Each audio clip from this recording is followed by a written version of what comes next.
하겠습니다. 고린도전서 15장 58절 한 절 말씀을 공독을 하겠습니다. 그러므로 내 사랑하는 형제들아, 견실하며 흔들리지 말고 항상 주의 일에 더욱 힘쓰는 자들이 되라. 이는 너희 수고가 주 안에서 헛되지 않은 줄 알미라. 아멘. 아멘. 잠깐 기도하겠습니다. 세상에 많은 사람들이 얼마나 많은 수고를 하는지 모릅니다. 힘써 수고합니다. 근데 그 수고들이 만약 헛되다면 그보다 더 억울하고 슬픈 일은 없을 겁니다. 오늘 이 시간 우리가 주 안에서 어떻게 살아가는지 다시 한번 돌아보게 하시고 참으로 하나님이 원하시는 삶의 자리에 나갈 수 있도록 주께서 은혜를 더하여 주시옵소서. 하늘 문 여시사 신령한 복으로 충만케 하시되 참으로 주님 맡겨주신 사명 제대로 감당할 수 있는 하나님의 사람들, 복음의 일꾼들 되게 하여 주시옵소서. 아멘. 예수 그리스도 이름으로 기도하옵나이다. 아멘. 아멘. 김승환 목사님 대금 특송하는 걸 보면서 제가 2012년도가 생각이 납니다. 제가 작전동 있는 어느 교회에 부흥회를 인도하러 갔는데 그날 사모님하고 특송을 하러 왔거든요. 대금 찬양을 하는데 얼마나 울었는지 모릅니다. 특송하는 부부가 그 내 마음을 울리니까 그야말로 성령께서 기뻐하시고요. 그날 한 50분 이상 설교를 했는데 두 부부가 맨 앞자리에 앉아가지고 아멘 아멘 하고 받으시는데 정말 힘나더라고요. 오늘도 그런 자리가 되기를 예수 이름으로 부탁합니다. 아멘. 우리 하나님 말씀을 듣는 게 아니면 먹어야 돼요. 아멘. 입 벌려 잡수시기 바랍니다. 아멘. 맛있게 먹는 사람들 영이 강건해져요. 아멘. 저를 아시는 분은 아시겠지만 전 11년 정도를 택시를 직접 운전하면서 법인 택시요. 약 15만 명에게 복음의 씨앗을 뿌렸습니다. 그러다가 6개월 전에 제가 주일날 운행을 안 하니까 토요일은 거의 밤을 샜어요. 주일날 새벽 3시에 공교롭게 두 차례 교통사고가 났는데 졸음운전사고, 단독사고예요. 한 번은 오른쪽 바퀴가 터져서 큰일을 치를 뻔했는데 하나님이 지켜주셨고 두 달 후에 또 똑같은 졸음운전사고예요. 외곽순환도로 교각이 있거든요. 이번에는 운전석 타이어가 그 교각을 들이받고서 타이어가 90도로 꺾어졌어요.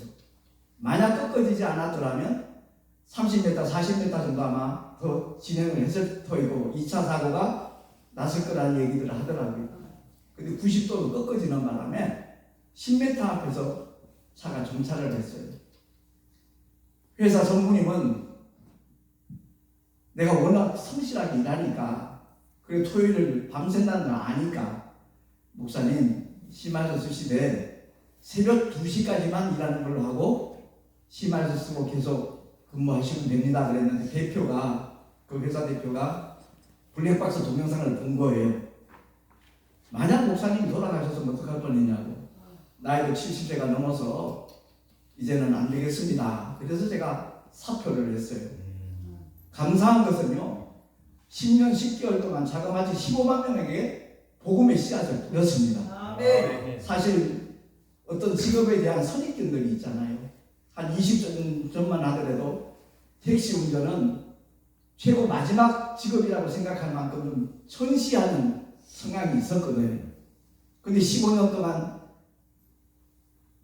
10년 10개월 동안 제가 택시를 하면서 하나님께서 저에게 베푸신 은혜는요 이루 말할 수가 없습니다.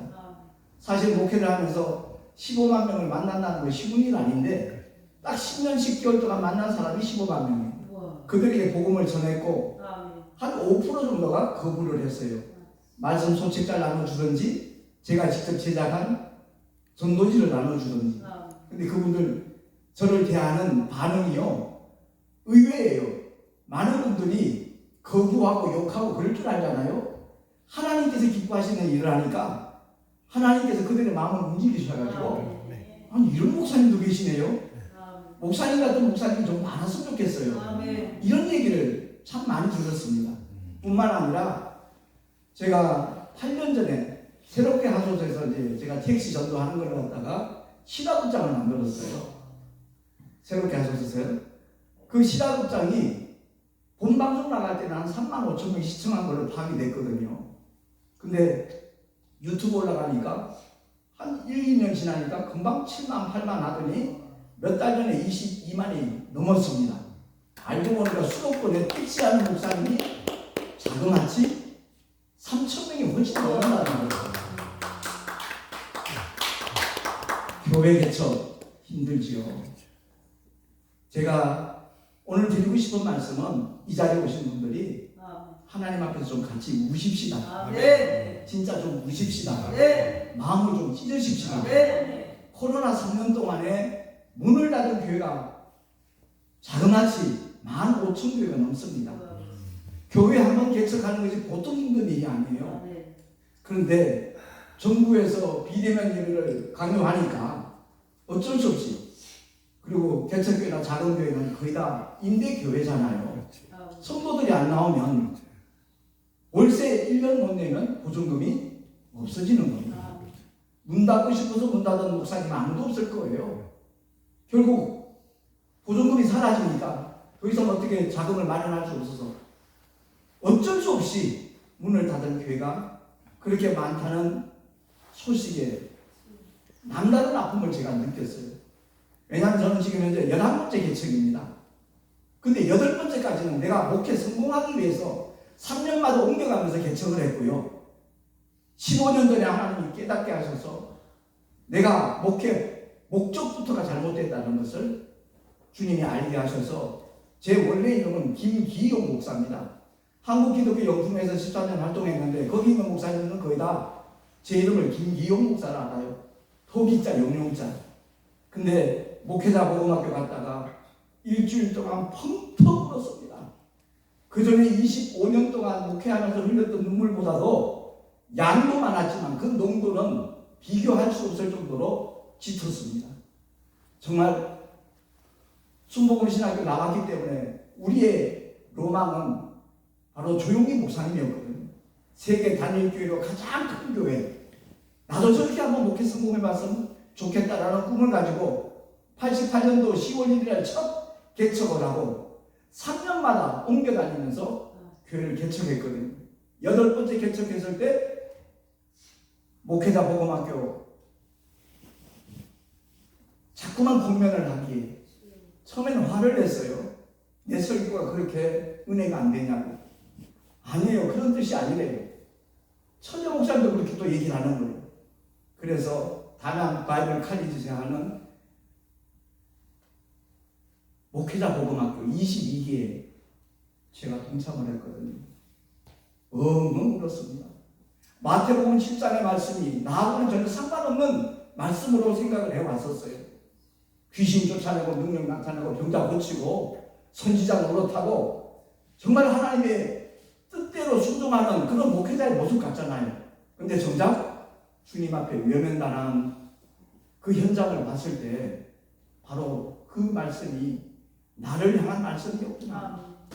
한국기독교 영풍에 있을 때 여수 기도원에는 제가 4차례 초청받아갔어요. 4년 동안에. 왜 불렀겠어요? 나름대로 은혜가 되니까 불렀겠죠. 그런데 하나님과 상관없는 다른 목적을 가지고 내가 열심을 냈기 때문에 주님이 깨닫게 하셨는데 제가 그때 회개할 때 하나님 앞에 결단한 게 다른 게 아니라 터기자 용용자 용의 터라는 이름을 가지고 목회를 했다는 것 자체가 하나님 앞은 상관없는 자리였더라고요. 그래서 인천지방법원에 와서 개명 신청을 했어요. 일주일 동안 펑펑 울고 300명 넘는 목회자들 앞에서 저를 고발했거든요. 내가 24년 동안 목회 헛됐습니다. 하나님의 영광을 위해서 하는 것 같았지만 사실 내 마음은 내 목회 성공을 위해서 내 이름 한 번 더 내고 얼굴 한 번 교회 신문에 비치려고 그 목적으로 몸부림쳐왔는데 이런 목사 김기용 목사 지금 이 자리에서 십자가에 못 박습니다 그랬거든요.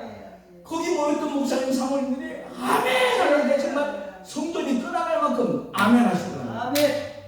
그래서 인천지방법원에 개명 신청을 했더니 기각이 됐어요. 그래서 제가 이 일을 또 제출했더니 판사가 부르더라고요. 갔더니 김기용이라는 이름은 돈 주고 사는 이름인데 사실 저희 선친께서 돈 주고 샀던 이름이에요. 그 이름도. 왜 개명하려고 그러냐. 그러게 제가 사실 나는 주의 종입니다. 목사입니다. 영은 하나님의 반대편자입니다. 사탄이고 마귀입니다. 예표입니다. 그래서 이름을 바꾸려고 그런다 그랬더니 그제서야 허락을 해주더라고요. 그래서 딱 15년 전에 제 이름이 김기용 목사에서 김종원 목사로 바뀌거든요. 그러고 난 다음에 김승환 목사님 만날 무렵에 효성동에서 지하 50 평 개척을 했습니다. 근데 거기가 원래 검도장이었어요. 지하 그러면 곰팡이 냄새 나고 호흡기 질환 일으킬 것 같은 그런 선입견이 있지 않습니까? 근데 거기는 1,몇백만 원짜리 원목이 깔린 데이기 때문에 그리고 그 아래는 수로까지 만들어 놔가지고 집사람도 관리를 너무 잘해 놓으니까 전혀 지하 같지 않은 그런 지하였어요. 그런데 2년 넘도록 거기서 목회했지만 그 효성동에 사는 주민들은 단 한 사람도 교회에 들어와 본 적이 없습니다. 그 무렵에 김승환 목사님하고 김일영 사모님이 함께 동역을 하는 바람에 얼마나 위로가 되고 힘이 되었는지 모릅니다. 오늘 제가 특성화하는 모습을 보면서 불현듯 그때 생각이 나는 거예요. 아멘. 우리 모두가 다 정말 하나님의 영광을 위해서 아멘. 최선 다하는 하나님의 사람들이 되기를 예수 이름으로 축원합니다. 아멘. 우리의 만남은 절대 우연이 아니에요. 아멘. 김승환 목사님을 통해서 나하고 동성동물이에요. 우리 김광선 전도사님 중국 교포거든요. 그 복음의 열정은 저도 못 따라갈 것 같아요. 오늘 사실 승합차에 같이 타고 오면서 부흥회하면서 왔어요. 강사는 김광선 전도사님. 본인이 세상에 태어나서 살아오는 과정 속에서 험악한 삶을 살았어요. 상처도 엄청 받았더라고요. 본인이 고백을 했으니까 제가 말씀을 드리지만 부친에게 어릴 때 이미 버림을 받았고 정말 살아온 과정들이 누구도 견디기 힘든 그런 상황 속에서 지금은 저렇게 힘도 세고 젊은이지만 자라나는 과정 속에는 맨날 두들겨 맞고 맨날 무시당하고 그런 삶을 사는 그 고백을 하는데 제 마음에 너무 참 짠하기도 하고 감동도 되고 저런 분이 부흥 강사가 돼야 되겠다. 아멘. 아무튼 제가 올해가 목회 시작한 지 딱 40년 되는 해입니다. 40년 되는 해인데 하늘산 생각을 하면 제 가슴이 지금도 뜨거워져요.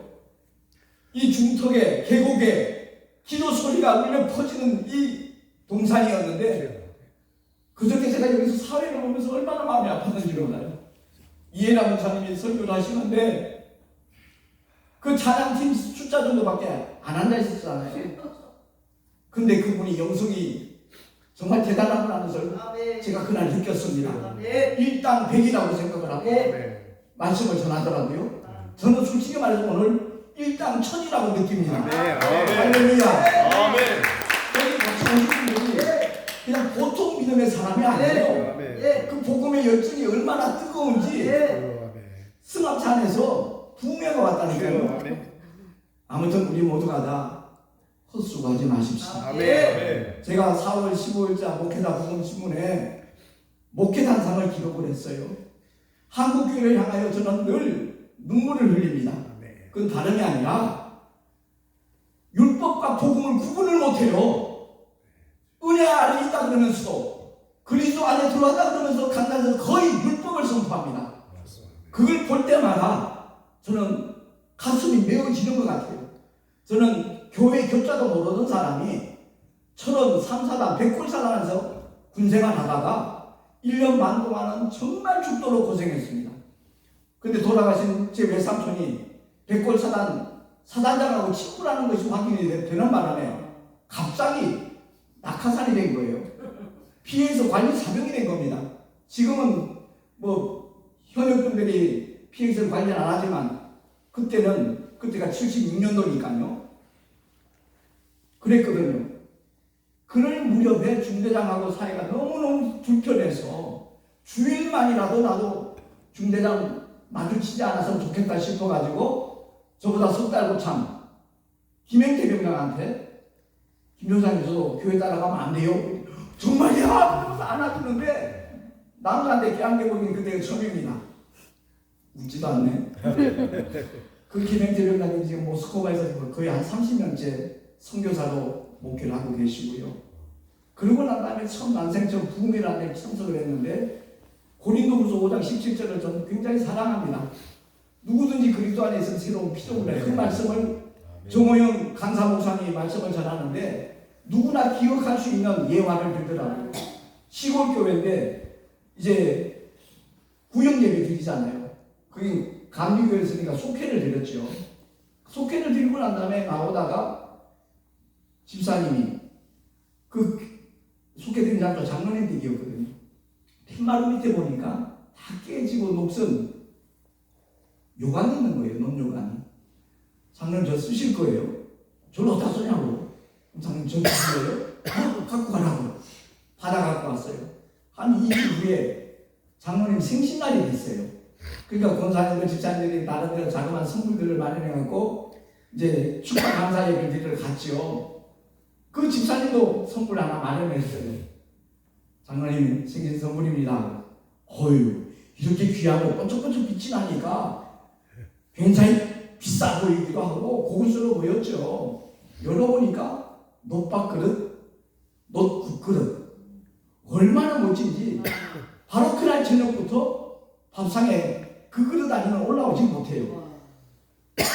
다음 주일이 됐어요. 교회 가가지고 장로님, 그 집사님부터 찾는 거예요. 집사님, 그 비싼 걸 어떻게 내 생일 선물을 줄 생각했냐고. 장로님이 주셨잖아요. 내가 주다니? 팻마루 뜯기 못 가요. 에? 그거야? 그 구역질 치다 산 거예요. 그 구역질 할 이유가 있다 없다? 없다. 없죠. 몇 천도나 되는 용광로에 들어가서 불순물, 세균, 병균 다 성을 내고 완전히 새로운 밥그릇, 깨끗한 그릇으로 나왔기 때문에 밥상에 올라가게 제격이잖아요. 그 예화를 들고 이 말씀 생각하고 누구든지 예수를 믿으면 새로운 피조물이 된다. 아멘. 그 말씀을 선포하고서는 찬양을 작게 틀어놓고 불을 약간 조명을 어둡게 하고 각자 통성으로 기도하라는 거예요. 솔직히 저는 기도를 1분 이상 해본 적이 없거든요. 그래서 기도하는 척 하다가 옆에 쳐다보니까 왼쪽 장로랑 맨 오른쪽에 앉은 아주머니가 울기 시작하는데 닭똥 같은 눈물을 흘리는 거예요. 대체 무슨 죄를 저렇게 졌을까? 저는 그것만 생각하는 거예요. 계속 쳐다보기 민망하니까 기도하는 척 하다가 다시 보니까 이제는 콧물이 나오네. 좀 점잖게 손수건을 닦아가면서 휴지로 닦아가면서 기도를 해서 저게 뭐야? 내가 생각했던 교회하고 다르네. 판단만 하는 거예요. 다시 기도하는 척하다 쳐다봤더니 이제는 부흥사들이 말하는 사냥개가 만나보네. 눈물, 콧물, 침까지 줄줄줄 흐르네요. 집회를 마치고 돌아오면서 김행태 병장한테 김병장님 저 내일부터 부흥회 안 올 겁니다. 뭐야? 그렇게 안아주던 김행태 병장 어디를 그냥 사라지고 없고 정신을 바짝 차리고 김기용상병 시전하겠습니다. 그랬더니 김상병 왜 그렇게 경솔해? 김상병이 교회 간다고 그러니까 내가 얼마나 기뻤는지 불치번, 고초 대상에서 다 열애시켜놨는데 토요일 새벽 예배까지 참석할 수 있도록 그렇게 명단을 빼놨는데 그만하기에 알겠습니다. 그리고 이제 PX에서 제가 혼자 사니까 아마 부흥회에 참석할 수 있었을 거예요. 내무반 생활하면 저는 1분이라도 남들 눈치 보면서 기도 못하거든요. 그 넓은 PX 야전진대 하나는 혼자 생활하니까 간절하게 기도하는 거예요. 우리 담임 목사님이 은혜 받고 싶으면 무조건 매일 자기 전에 기도하라고 그랬으니까 기껏해야 30초 40초 하나님 은혜를 받아야 된다는데요. 이번 부흥회 때 저도 은혜 주세요. 은혜 받고 싶어요. 예수님 이름으로 기도합니다. 20초, 30초도 안 됐을 거예요. 근데 하루도 안 빠지고 기도했어요. 내 진심이었으니까. 그리고 그날도 기도하고 나서 눈을 딱 뜨니까 새벽 4시 10분이에요. 4시 반에 예배를 시작하는데 저는 잠이 워낙 많아가지고 보초 교대를 들으려도 못 들은 적도 있어요. 그래서 미안해서 그 다음날 PX 뭐 복숭아 킹이라든가 이런 거 주면서 미안하다고 사과하다고 문마도 시키고 그런 적이 여러 번 있었거든요. 근데 눈 딱 뜨니까 4시 조금 지난 그 순간에 달라진 거 아무것도 없는데 내 마음속에 힘이 넘치기 시작하는데 김광현 전도사님 아까 오면서 했던 얘기처럼 그야말로 세상이 바뀐 거예요. 얼마나 아름답고 신기하고 하나님을 찬양하는 마음이 쫓아서 새벽기도에 또 어떤 메시지를 줄까 기대에 부풀려서 동참했거든요. 근데 어젯밤하고 전혀 달라요. 불과 한 5분 설교를 하더니 은혜 받고 싶은 사람 앞자리가 금자리라고.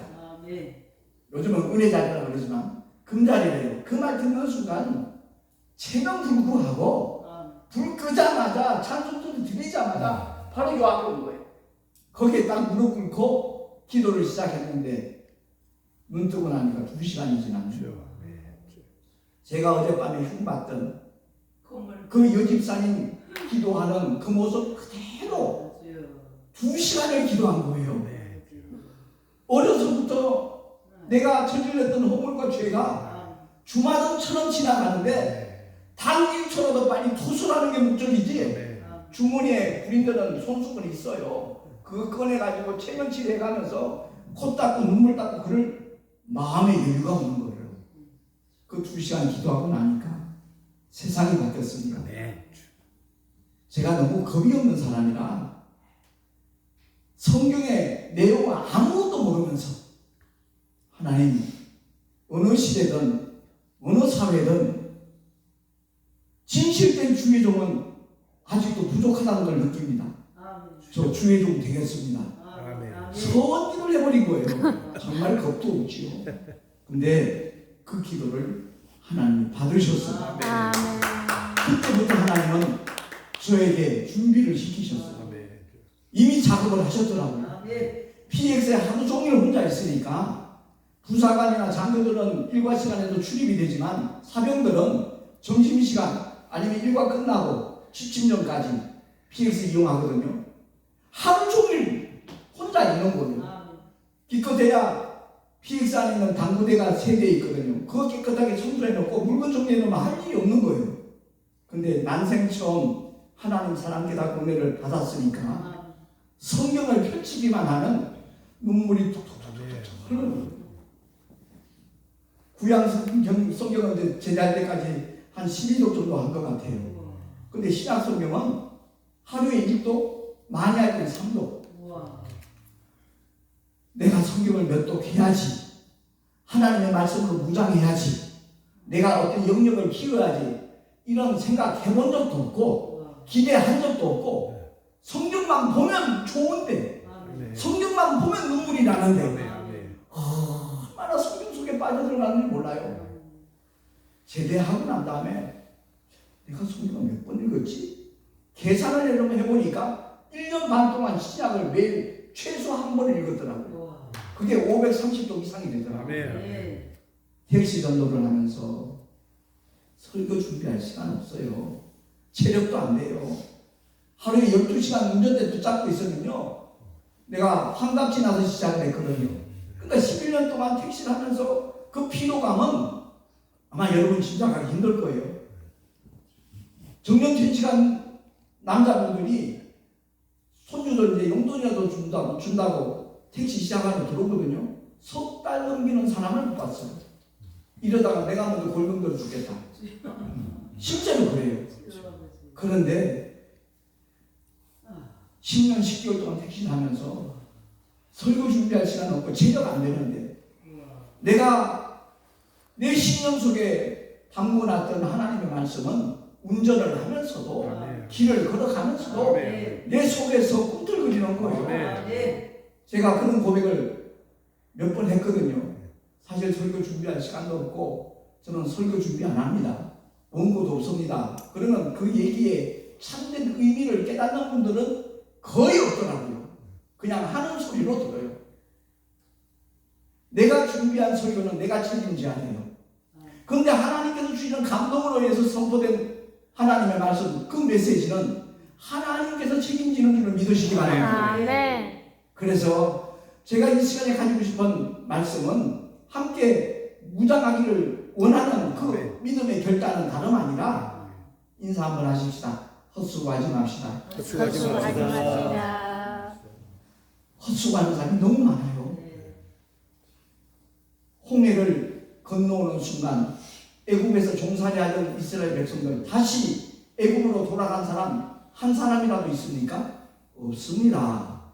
율법 아래 갇혀있던 그들이 생명의 성령의 법을 만나고 난 다음에 사도 바울의 고백이에요. 그가 누구보다도 철저한 율법주의자였는데 그 율법을 지키려고 몸부림쳤지만 사실 나는 곤고한 자라고 고백을 하지 않습니까? 이 사망의 몸에서 누가 나를 건져내랴. 그리고 선포한 메시지가 로마서 8장 1절이죠. 그리스도 예수 안에 있는 생명의 성령의 법이 죄와 사망의 법에서 나를 해방하였습니다. 믿습니까? 근데 해방된 자가 왜 자꾸 감옥으로 가요? 왜 자꾸 율법 밑으로 기어들어가려고 그래요? 나는 그것이 너무너무 이해가 되지 않아요. 기도할 때마다 하나님께서 이 메시지 전하라는 거예요. 주의 종들, 특히 하나님의 말씀을 대언하는 사람들이 자기가 짜집기해서 만든 그 설교에 매여 있지 말고 정말 하나님의 말씀으로 무장하는 자가 되도록 권면하고 그 분위기 조성을 하라는 감동을 주셨어요. 그래서 우리 헛수고하지 말자. 2주 전에 이 맨 앞에 앉아 계신 우리 백인숙 전도사님이 1년에 100독을 해야 되겠다 시냐고 그 고백을 하는데 내 막 가슴이 얼마나 뜨거워지는지요. 정말 바쁘게 사시는 분이에요. 그런데도 그게 가능하더라는 고백을 지난주에 또 하더라고요. 등경 성경을 하면서. 그러니까 중국 성경을 듣는 거죠. 조선족이니까 한국말보다 훨씬 더 거기에 길들여져 있으니까 이것을 갖다가 우리 자신에게 적용시킬 수 있기를 부탁합니다. 하루 세끼밥은 꼬박꼬박 챙겨 먹는데요.